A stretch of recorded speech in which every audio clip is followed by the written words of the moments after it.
భాగంగా నేను స్కూల్కి వెళ్ళిన తర్వాత కూడా అక్కడ చక్కని సంగీతం, ఇన్స్ట్రుమెంట్స్ వాయించడం, పాటలు పాడటం అవన్నీ చూసిన తర్వాత చాలా ఆనందమైంది.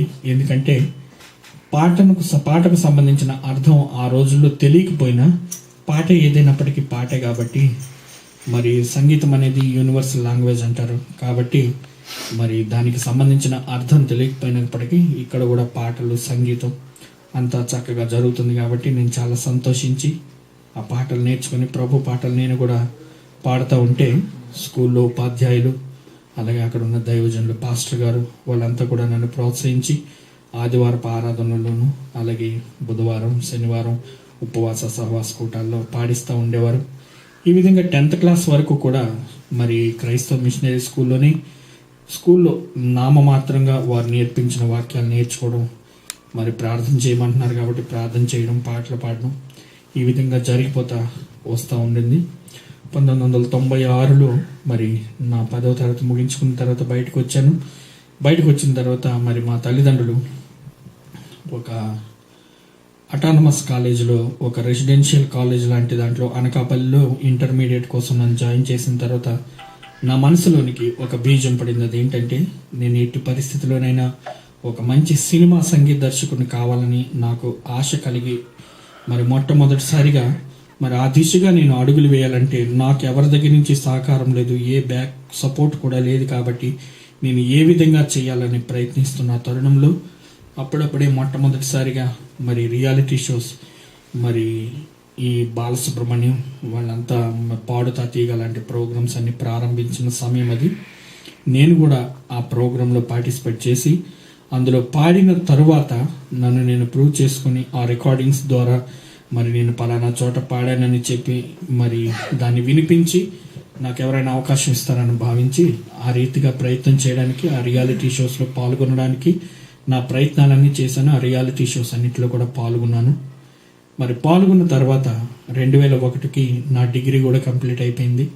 అయిపోయిన తర్వాత హైదరాబాద్కి వెళ్ళి గతంలో నన్ను ప్రోత్సహించి నాకు ఎవరెవరైతే నీకు మంచి మంచి అవకాశాలు వస్తాయి, బాగా పాడుతున్నావు కాబట్టి నీకు ఛాన్సెస్ వస్తాయని ఎవరెవరైతే గతంలో నన్ను ప్రోత్సహించారో మరి వాళ్ళందరినీ కలిసి ప్రముఖమైనటువంటి సంగీత దర్శకులు వాళ్ళందరూ పేర్లు ప్రస్తుతం కానీ అయితే వాళ్ళందరినీ కలిసి మరి నాకు ఒక ఛాన్స్ ఇస్తే, నేను ముందు సింగర్గా ప్రూవ్ చేసుకుంటే ఒకేసారి నాకు మ్యూజిక్ డైరెక్షన్ చేయాలనే అవకాశం ఇవ్వమంటే ఎవరు ఎందుకంటే నాకు థియరిటికల్గా ఏ నాలెడ్జ్ కూడా మ్యూజిక్ మీద లేదు.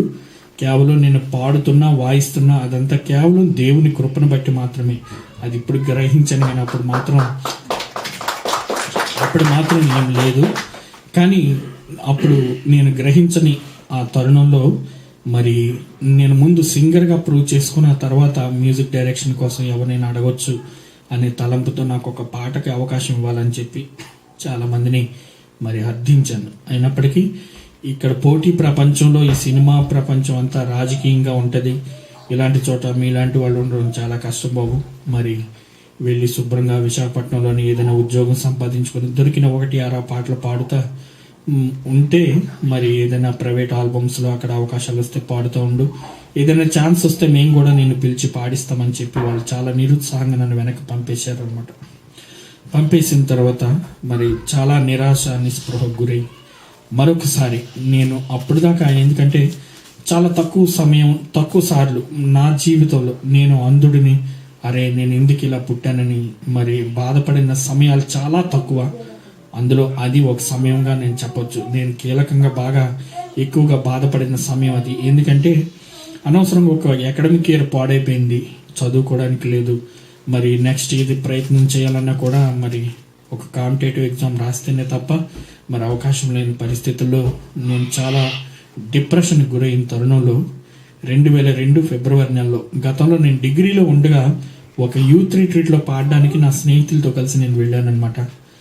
వెళ్ళినప్పుడు నన్ను పరిచయం కలిగి ఉన్న ఒక దైవజనుడు, మా ఇంటి నెంబర్ ఆయన ఎలా తీసుకున్నాడో నాకు తెలియదు కానీ మా ఇంటి ల్యాండ్ ఫోన్ నెంబరు తీసుకొని మా ఇంటికి ఫిబ్రవరి నెల 22వ తారీఖు అనుకుంటాను, సరిగా గుర్తులేదు కానీ 2002లో మా ఇంటికి కాల్ చేసి, మరి బాబు మరి మేము పశ్చిమ గోదావరి జిల్లాలో మార్చి నెల 1, 2, 3 తారీఖుల్లో సభలకు వెళ్తున్నాం, మరి అందులో పాటలు పాడడానికి వస్తావని అడిగారు.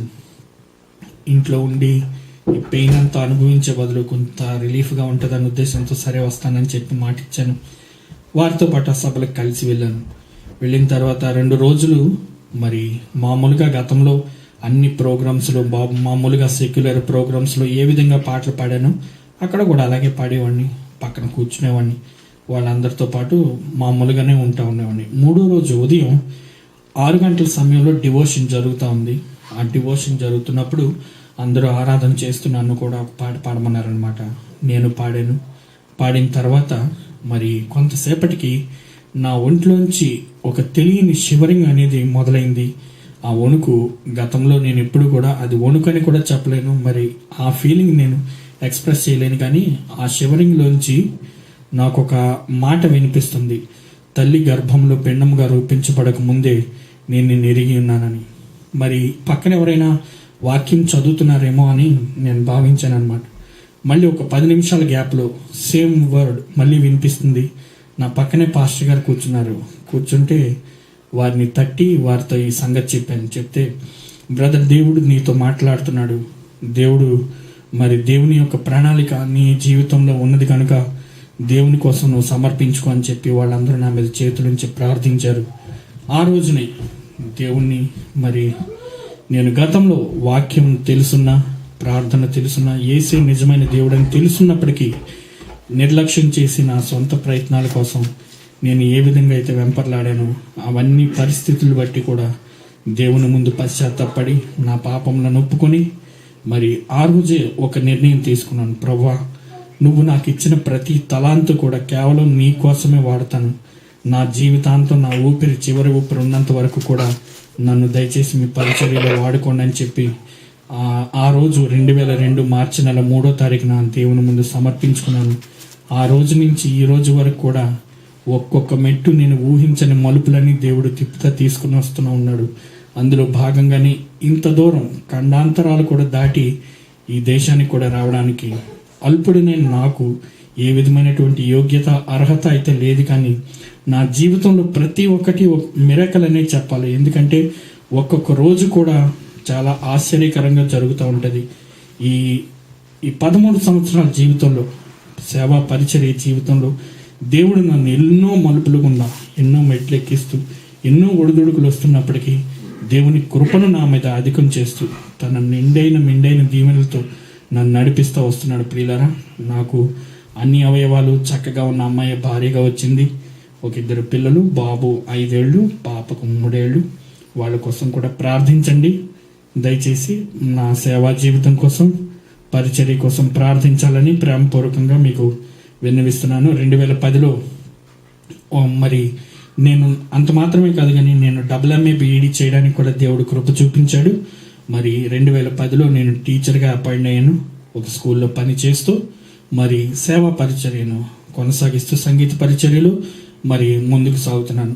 ముందు మరి జాన్ మోజెస్ గారు తెలియజేసిన విధంగా అధిపతి అనే CD నుంచి వారితో పరిచయం ఏర్పడింది. ఆ తర్వాత మరి బ్రదర్, మీరు మా చర్చిలో మరి సంగీత పరిచర్యలో మాకు సహకరించండి అని వారు ఇచ్చినటువంటి ఆ ఇన్విటేషన్ మేరకు మరి దేవుని చిత్తానుసారంగా మరి విజయనగరంలో ఆ సిటీ చర్చిలో ప్రతి ఆదివారం మరి ఆరాధన సమయంలో మ్యూజిక్కి నేను ఆ సంగీత పరిచర్యలో వాడబడ్డానికి, అంత మాత్రమే కాకుండా భారతదేశ నలుమూలల దేవుడు నాకు ఇచ్చినటువంటి పిలుపుకు లోబడి, దేవుడు నాకు ఇచ్చినటువంటి పరిచర్యను బట్టి సభల్లోనూ మరి దైవ సంబంధిత కార్యక్రమాల్లో పాల్గొంటూ పిలిచిన వారు మరి ఆయా సభలకు పిలవడాన్ని బట్టి నేను వెళ్ళి దేవుని సన్నిధిలో వాడబడుతూ మరి దేవుని కొరకు సాక్షిగా బ్రతకడానికి దేవుడు నాకు ఇచ్చినటువంటి కృపకై దేవాతి దేవునికి నా నిండు కృతజ్ఞతా స్తోత్రాలు తెలియజేస్తూ ఉంటున్నాను.